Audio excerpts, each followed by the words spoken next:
Hello guys! Hello! Capricorn, welcome dito sa aking channel, Kapalaran 888. Welcome! Alamin natin kung anong messages, vibration, gabay, energy para sa lahat ng Capricorn. Number 25, 7, ring to the right, your love is alive. It will ever be bright and continue to thrive. So, wow! Okay, so sinasabi ng Barasyo dito, depende. May possible na ikakasal na Capricorn, may possible na magbe-break sila. Or may possible na cool off muna, or posibleng magle-level up yung relationship nila. So, paki-comment sa comment section if you resonated dyan.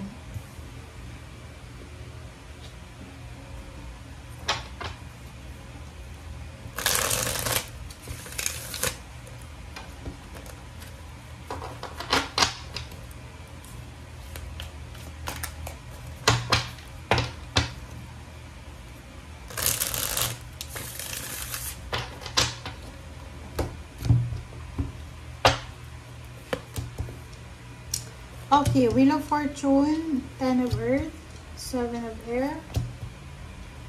Alright. Okay. Ang nakikita ko sir dito, Capricorn, posible na magbabago yung takbo ng buhay mo eh. This is good luck and good fortune, progress and change, alchemy. Kumbaga, iikot yung Wheel of Fortune mo. Pabor sa'yo. So, if you're in a relationship, like may live-in partner ka, may asawa, or boyfriend, girlfriend, sinasabi ng bara sa'yo dito na mapapabayaan mo yung relationship mo because of the changes na mangyayari sa buhay mo. Nakikita ko sa'yo, di ba? Lahat naman tayo may mga pangarap tayo sa buhay. But, minsan, yung pangarap natin,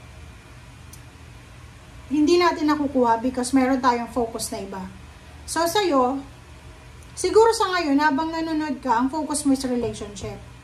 Pero sa puso at isip mo, alam mo na pag may opportunity na ibinigay sa'yo ang universe about money,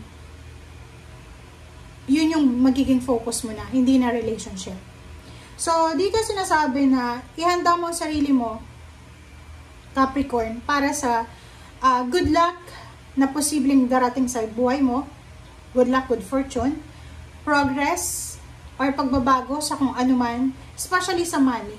Sa money, sinasabi ng barahan na posibleng makatanggap ka ng job offer or inheritance na pwedeng magdala sa'yo ng prosperity, financial security, and abundance. Sinasabi ng barahan sa'yo dito na sorry kung cross-watchers ka na Capricorn, or hindi ka Capricorn, cross-watchers ka, ang Capricorn na to, meron siyang pagbabago, may magbabago sa buhay niya eh.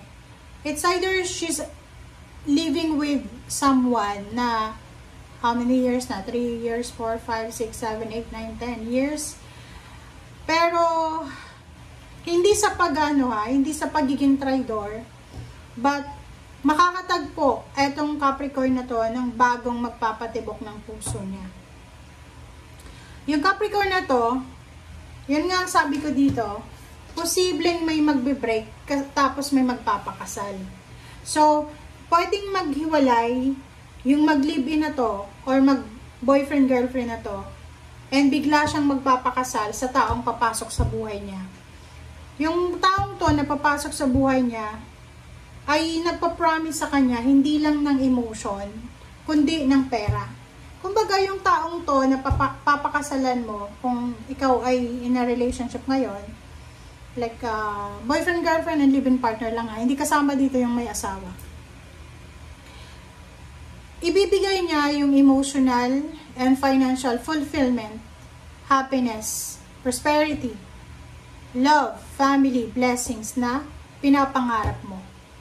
So, sinasabi ng bara sa'yo dito na kung ikaw ay Capricorn na ganito yung iniisip mo, tapusin mo muna etong relationship mo bago mo simulan or gawin ito. Kasi, kailangan mo daw maging cautious, maging aware ka na posibleng makasakit ka ng ibang tao.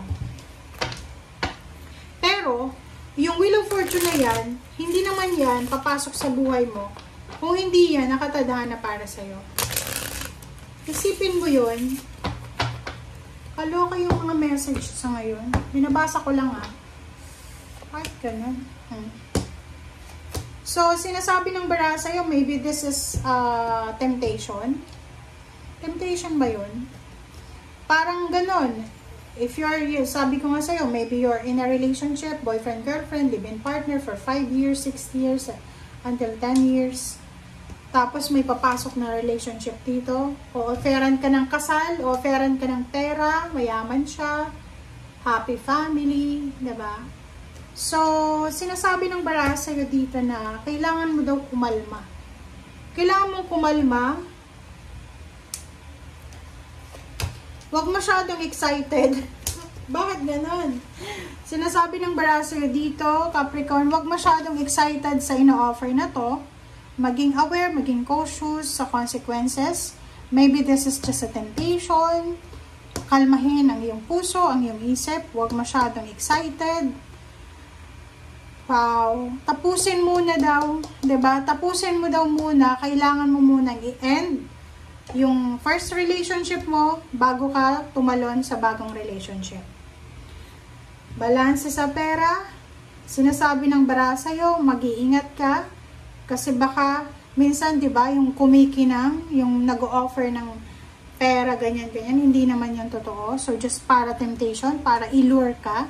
So, sinasabi ng bara sa'yo dito, nakakaloka. Plus, yung current relationship mo sa ngayon, hindi siya papayag Ipaglalaban niyo yung relationship niya sa'yo.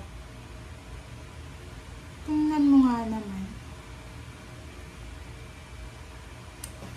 Okay guys, ang sa ilalim mo dito is hangman. Parang ganun. Sinasabi ng bara sa'yo dito na kailangan mong pag-isipan ang lahat ng mga actions, plano, huwag magpadalos-dalos.